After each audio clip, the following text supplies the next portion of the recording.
Hello, everyone.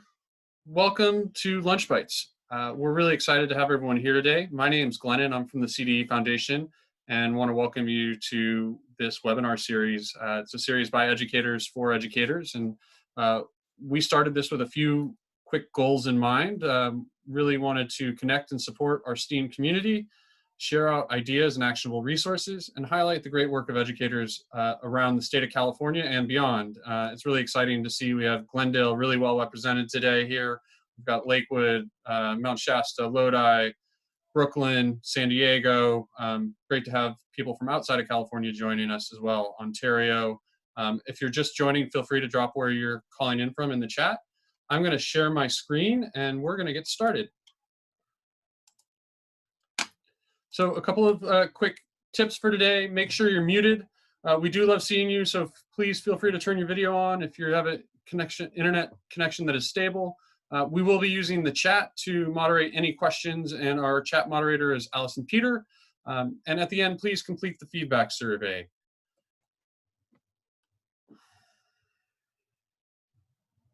Our foundation, in partnership with the Governor's Office and with the Department of Education, is holding a fundraiser to close the digital divide. We are collecting both institutional donations as well as individual contributions, and if you are willing to support, we'd love your support, and information can be found here. We love hearing from you and want to know what you're learning during our lunch bites. So if you want to reach out to us on social media, we'd love to hear more about what you're doing with the resources we're putting out. And great to see you on social media as well as here in the webinar. For today, specifically, you'll need a writing instrument, a pen, pencil, or marker, a blank sheet of paper, or a blank page in a notebook, and an object to examine or explore today. And that can be any object on your desk. We recommend something that you use regularly. And with that, I wanted to just show everyone a quick video of a robot that was made last week by Elizabeth Elliott. So this happened last week on Lunch Bites, and we're going to do some more this week.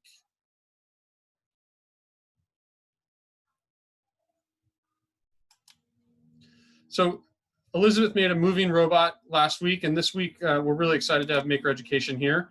And I'm going to pass it off to Karen to introduce our guest presenter.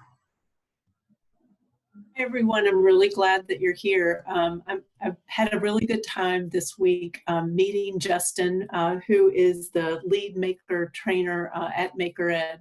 And as we were practicing getting ready for you, I was excited that we're going to have a demonstration, but I thought before I have Justin come on, I would show you what our setup is, because I thought you might be wondering, how are we doing this demo virtually? And it would be something that you could also do with your students.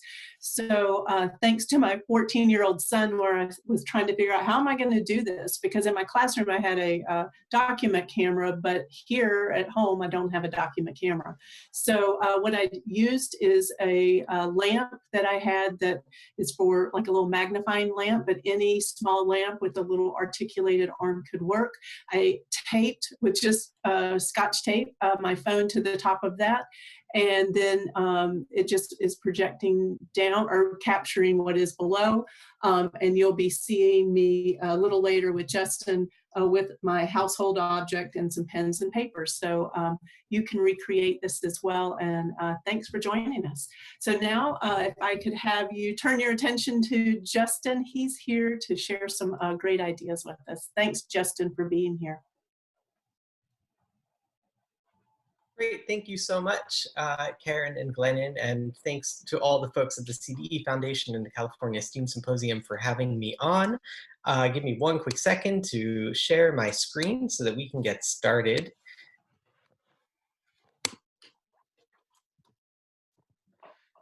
Great, so we now should be running in live. My name is Justin Bonner. I'm a lead maker trainer at Maker Ed, and today we are going to be taking a little bit of a deep dive into thinking about how to make learning and thinking visible using thinking routines.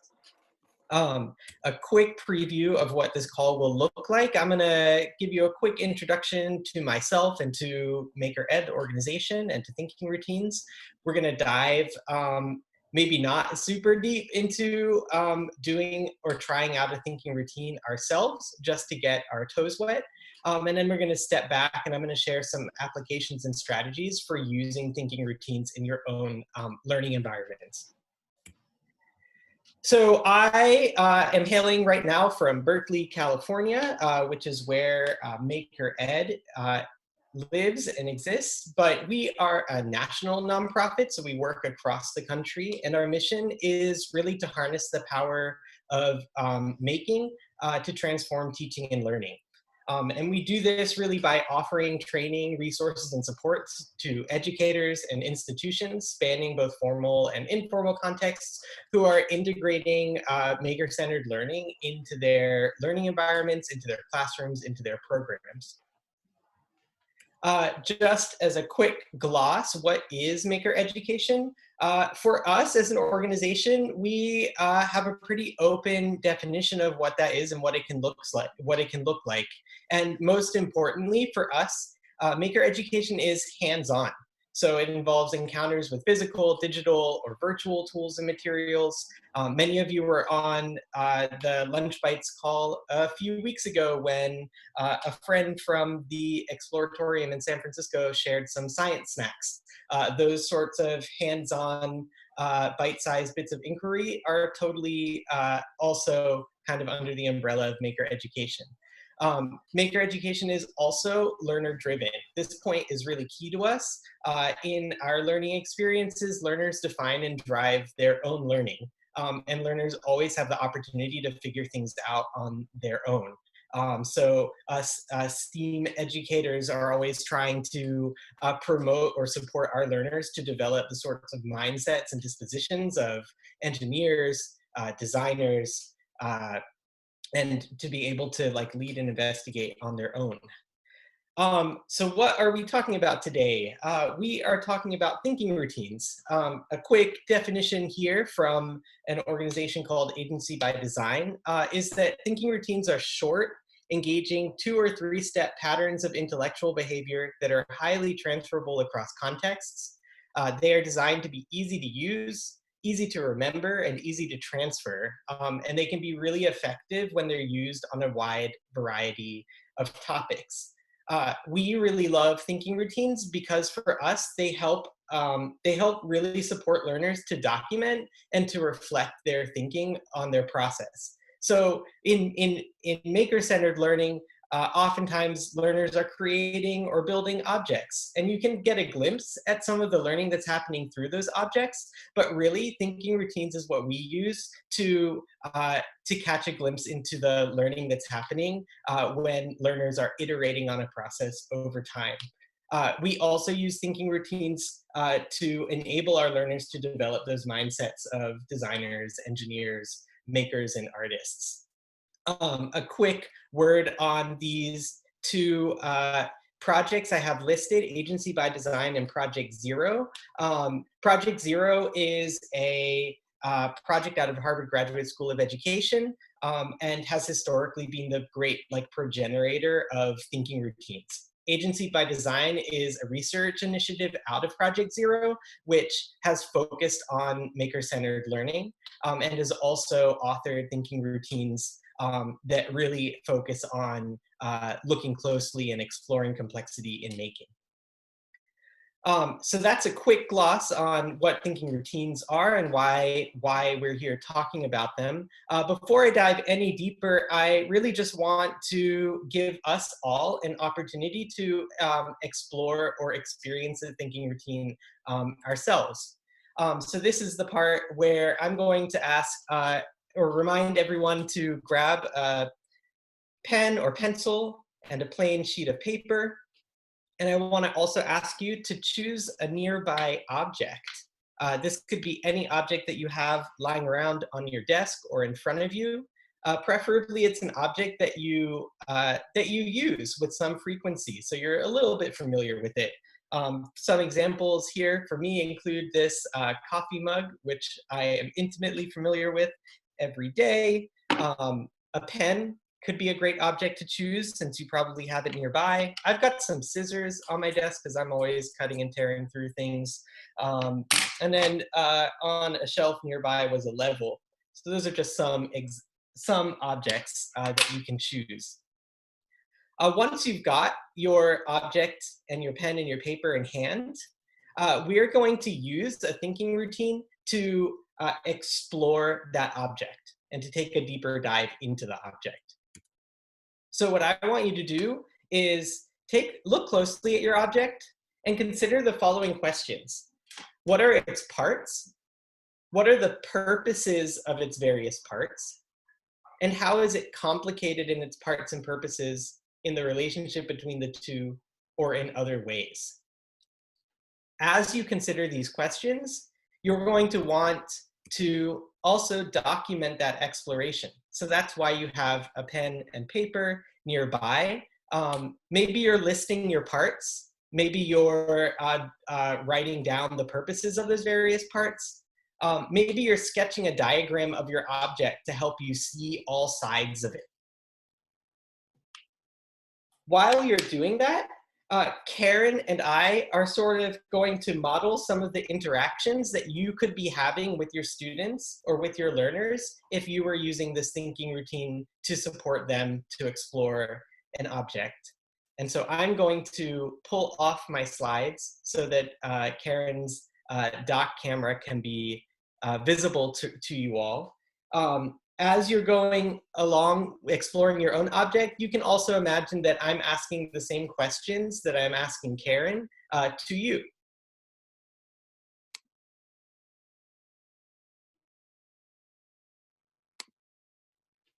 Great. Karen, what object have you chosen? So on my desk, I had some lip balm. So I decided that I would look at that because it seems pretty simple, but yet it has some parts. So I thought I'd try it.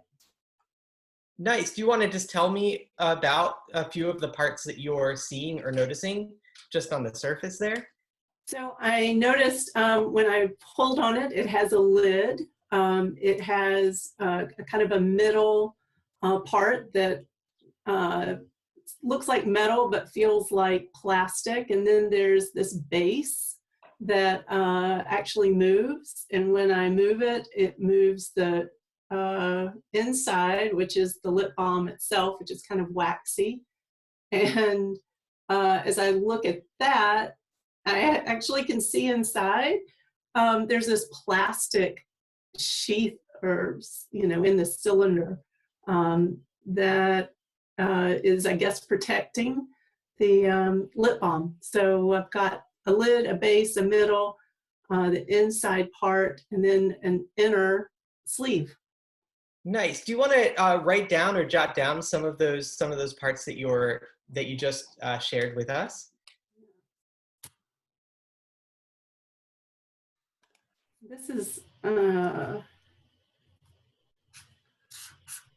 Meanwhile, for the folks that are calling into the call, we hope that you're following along and doing an exploration on your own. We are doing this demo to support and show you what it might look like, but we also are encouraging of others to do your own exploration at your desk or wherever you are. Great, thank you, Glennon. Awesome. I like your use, Karen, of both a list and also a sort of sketch or picture of your lip balm. As you're finishing up that last bit of sketching, maybe now we can think a little bit about some of the purposes of those various parts. So maybe if we started with the first one that you have there, the lid, what do you think the purpose of that lid is? So, it seems like it's kind of flimsy, but it's enough of a material to keep the lip balm from drying out. So it has a little cover on it. So this is all just made of like a hard cardboard. So I'm thinking that this lid is to protect the product inside. Okay, so we think it's there for protection. It also like slips right back on to the lip balm holder, that middle cylinder. Right. What do you think that middle cylinder is doing, and what do you think it's for? I also remember that you shared that there were a couple sort of to that one part, there were some subparts to it. Right. Well, this actually feels firmer than the lid. And so it seems like this is an even greater level of protection because, I've probably spent $3 or $4 on this. So I really want to protect it and not waste it. So I think this part is for greater protection. And I think that inner plastic part is so smooth. And I think it's to keep it from, marking up and damaging the product. Okay, wow. I feel like all of these pieces are fitting together. I noticed that bottom base, you're twisting it. So it's attached, is it attached to the middle part? It's attached and I can't pull it off. It's really, I don't know if it's glue, but if I try really hard, I can't get it to come off. So I'd need pliers or something. So it's meant to stay there for a long time. And then as I twist, there's an end point. I can't twist any more than that. And as I go in, there's an end point. So it's not infinite. I'm going to just jump in here real quick. We've got a lot of fun people exploring mechanical pencils, scissors, stands for their phones, charging cords, binder clips, glasses, their mouse at home. And it might be a good point to transition to the reflection component of this as well. Great. Yeah, so this was really just to get some of your toes wet in starting an exploration that hopefully would endure or last for a little bit longer. The last thing I'll say as we transition into some of the reflection on this is that I really love how Karen continues to write and to document some of the thinking that she's having as she's exploring her lip balm. And I really like that she's also kind of thinking about, oh, what can I see? What can I not see about this object? So she couldn't pull off the bottom base, but maybe she's going to post a question for it for what that's doing later. I'm going to share my screen again with you all. And we're going to pause our own exploration of our individual objects, and we're going to take a quick moment to just reflect on that experience, kind of live in the chat feature. So I'm using another thinking routine here, Connect, Extend, Challenge, to support your reflection. Due to time, I'm just going to ask that you choose one of the questions listed. How did the activity you just experienced connect to what you already knew? What new ideas did you get from the activity that extended or pushed your thinking in new directions? And what about the activity is still like challenging or puzzling for you? What questions are you left with? If you choose one of those questions and pop your response into the chat, maybe we can catch a glimpse into some of your responses.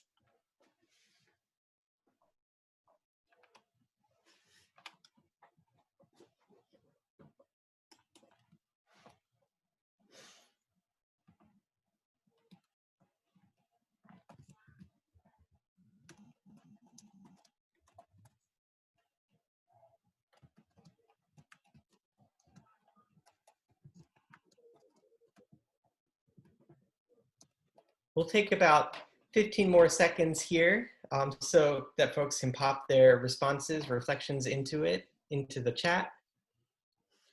They're starting to roll in now. We have some folks really exploring and practicing observation skills. Made me realize how much each part of an object has a purpose. It was an extension on an observation that I think is really great. So a lot of stuff starting to come in. Someone found that most of their keys are the same length. It reminded me to give time for my students to have time to look at an object. Great, thank you so much, Glennon, for reading those out. And please, folks, please keep popping them into the chat so we have a record of them. Yeah, all of these reflections sound great to me, and it means that this thinking routine was activating some things for you. We're going to take a step back now and think a little bit about what thinking routines are good for and how you can actually begin to use them now that you've had your toes wet in them. So why thinking routines? This is sort of one of my sells for this STEAM educator crowd. Thinking routines are inherently aligned with NGSS practices. So they really help foster the development of NGSS practices, such as asking questions and defining problems, analyzing and interpreting data, and constructing explanations and designing solutions. Another related aspect of thinking routines is that they really support different kinds of thinking. So different thinking routines support different kinds of thinking, such as introducing or exploring ideas. You have routines that also support synthesizing and organizing ideas. And then you have routines that really push you to dig a little bit deeper. All thinking routines promote very active processing and reflection. So they're always pushing your learners to continue to ask questions. I noticed that many of the reflections that you shared were sort of like aha surprise moments or learnings or takeaways from everyday objects that you hadn't noticed before. And that feeling of wanting more time to explore the objects is exactly the kind of feeling you want to create, and that thinking routines help support, that you can always look more closely and explore the complexity further. Thinking routines are also really highly adaptable. They're adaptable across contexts. So in this moment now where we're doing a lot of distance learning, thinking routines can be done in person, like the picture on the left, where learners have written their reflections and posted them up on sort of like a group sharing board. Or the same thing can be done online using sort of a remote or virtual whiteboard or bulletin platform. Thinking routines are really, really adaptable across subjects. So on the left, the parts, purpose, complexity routine you just did, you were exploring an everyday object. On the left, you can see it, learners were exploring a mechanical object. And on the right, learners were actually using the thinking routine to analyze a short story. You might also want to note how different the two styles of documenting those two examples are. One is very list-like and uses a lot of words, and the other looks more like a graph or a sketch or a diagram. We're going to talk a little bit more in a minute about how to capture the thinking routines. And so I also wanted to share some strategies for using thinking routines in your own environments. This is sort of like the meat and potatoes here. You want to use them routinely. So they're called thinking routines, not because you use them one-off, but that you use them over and over again over time. That's because these thinking routines, because they're really simple structures that are easy to remember, they help sort of scaffold the development of some of those cognitive muscles. So using them over time really ensures that your learners begin to internalize them, and that when they look at any object or any system, that they are exploring its parts, its purposes, its complexities. You want to pair thinking routines with documentation. So this is sort of a very literal piece about making the learning visible, is that you want to use them as structures for capturing learning. I'm going to share just a couple ways that we've used thinking routines in a variety of learning environments.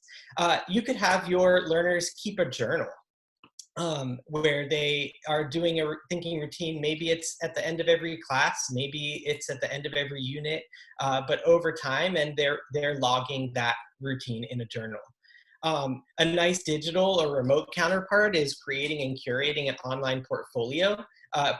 Online digital portfolios are great places to capture your thinking routines as well as other artifacts from your learning experiences. You could record oral reflections and responses to thinking routines. There's this nice platform called Flipgrid that enables asynchronous video and oral participation from students, which is great for this remote time where you don't have to do everything at once synchronously on a really, really long virtual call or classroom. You could add thinking routines or responses to thinking routines to a virtual whiteboard or bulletin board. And I also linked a platform there for you to take a look at. And then you can sort of take photos of the notes that your learners keep on their own. So I invite you to share, what are some of the ways that you capture your own students' learning and thinking. You can throw those into the chat. A couple other strategies for using them, I think in relation to documentation, you should exploit thinking routines as structures for collecting evidence of learning and growth over time.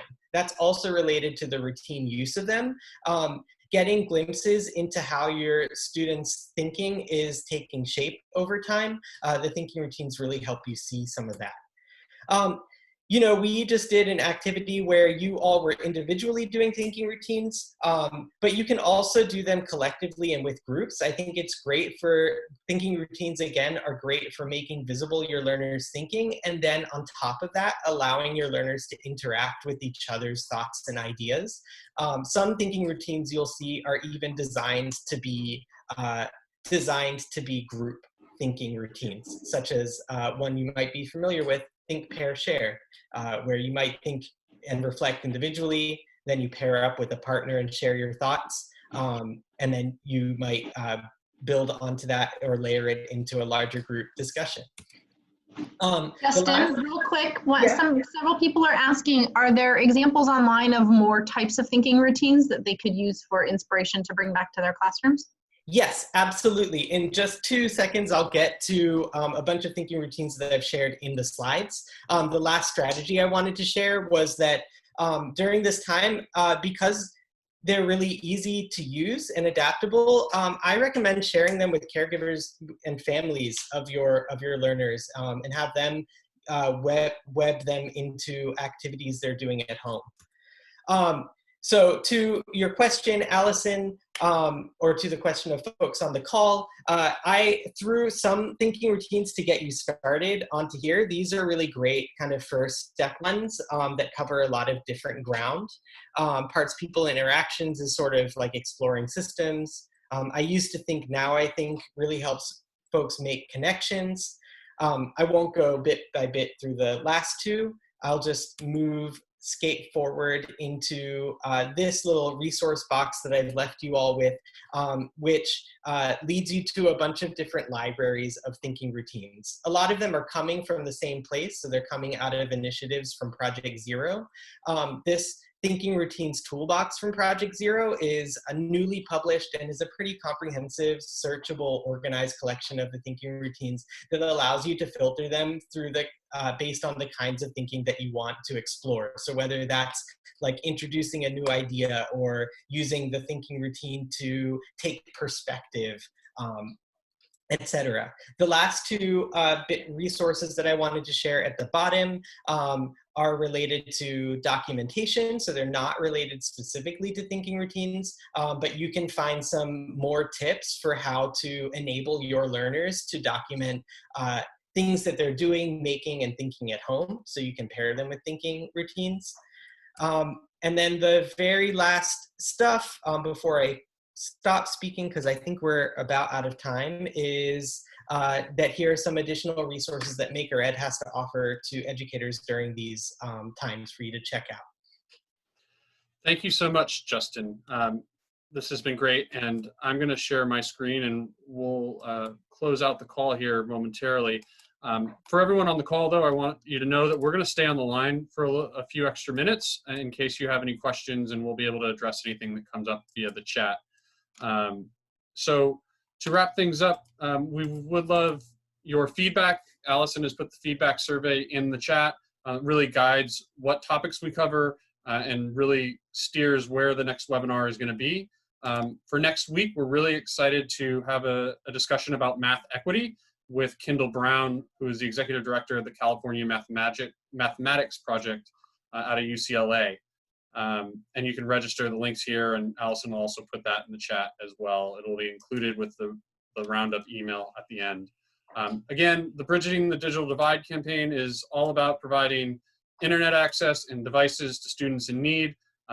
If you know someone who might want to support this or can support yourself, we would love that. We welcome both individual and corporate or institutional donations. We did see some links shared in the chat, and we will put those links in the slide deck when we put out the recap email, so they will come in the next day or so. Karen, would you like to share about the resources of the week? Yes, so this is something that if you're really wanting to find a great resource for sense making and things you can share with your students, the NSTA has daily do's, and so I encourage you to click there to check that out.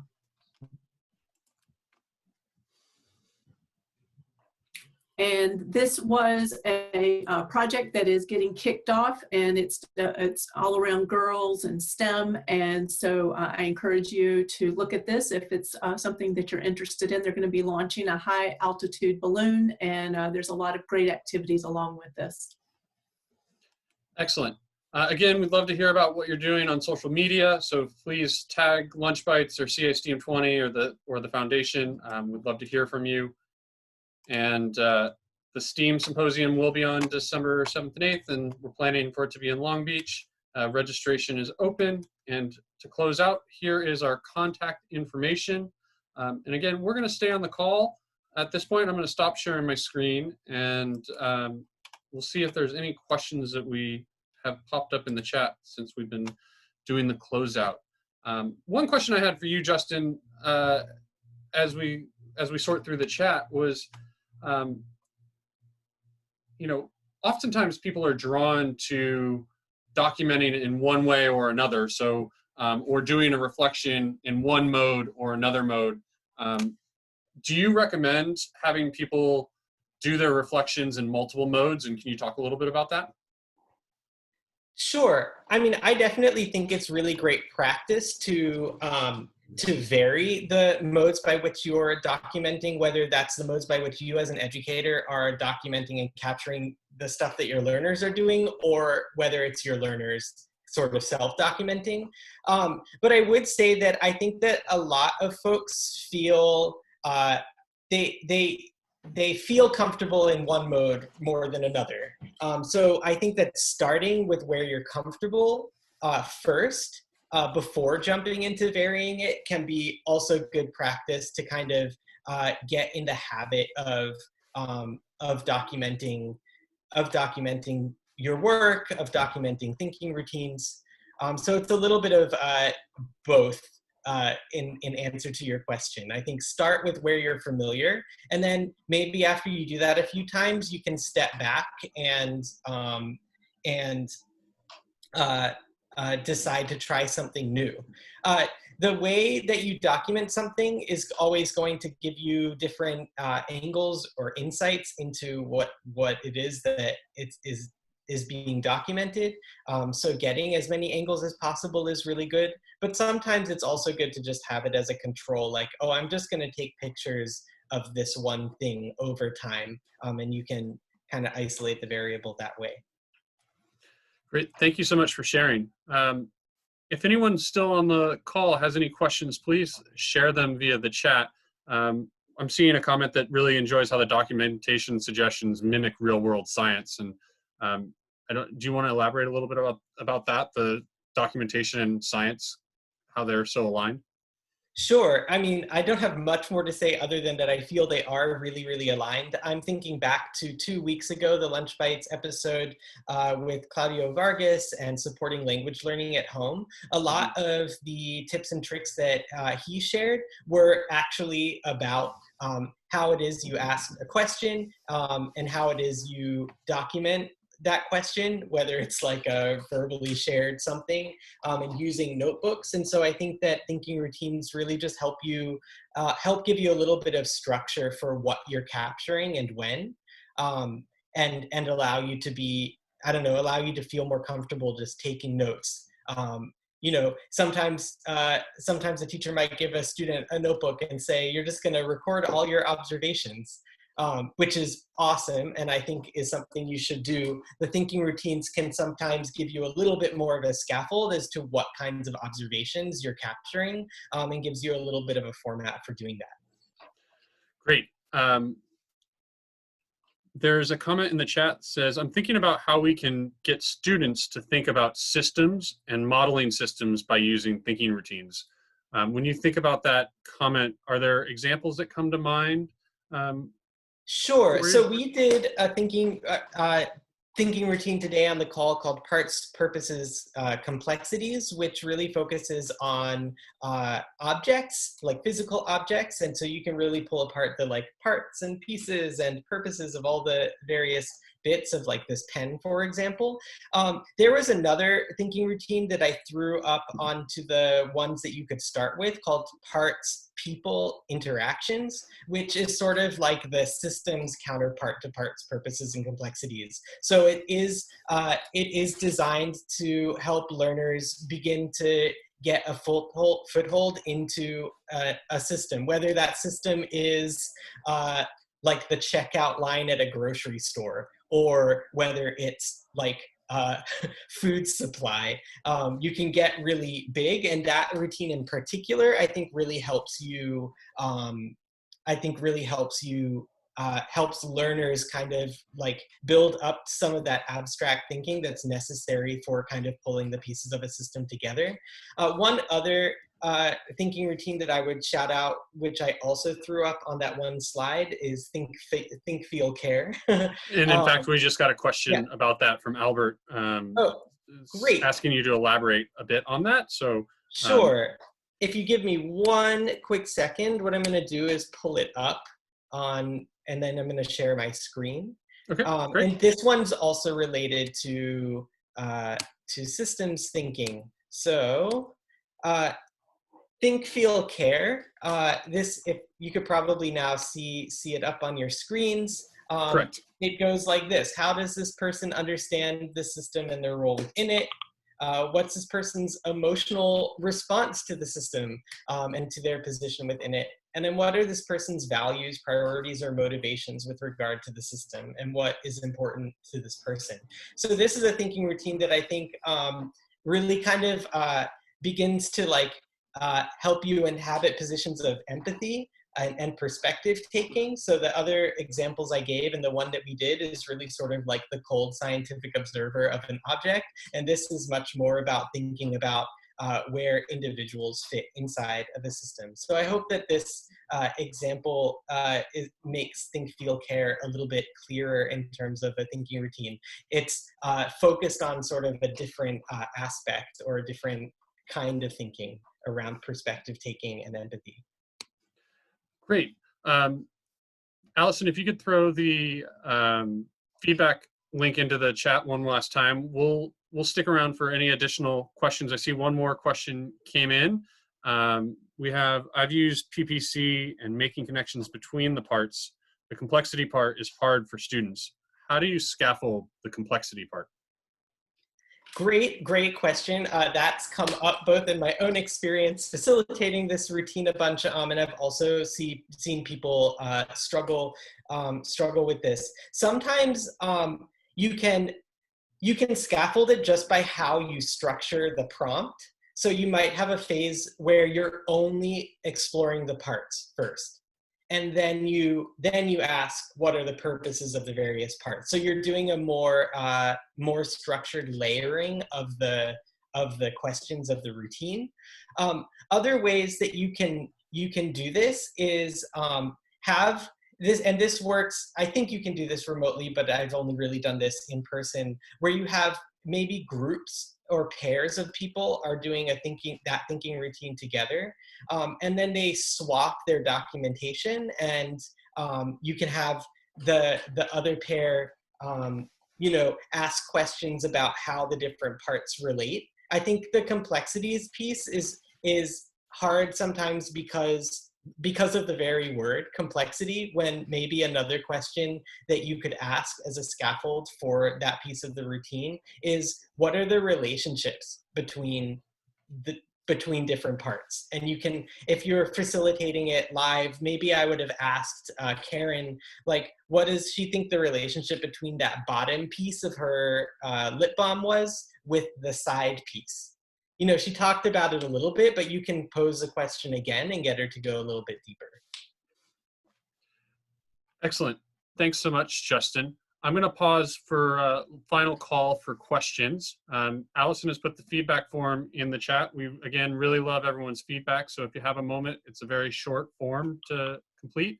And if there aren't any additional questions, we'll give it another 20 seconds or so. We'll conclude the call. So last call for questions, and please complete the feedback form. Okay, with that, we're going to conclude the call. Thank you so much, Justin, for being here. It was great to have you, and we look forward to seeing everyone next week for Math Equity with Kindle. And hope everyone has a great rest of your day. Take care.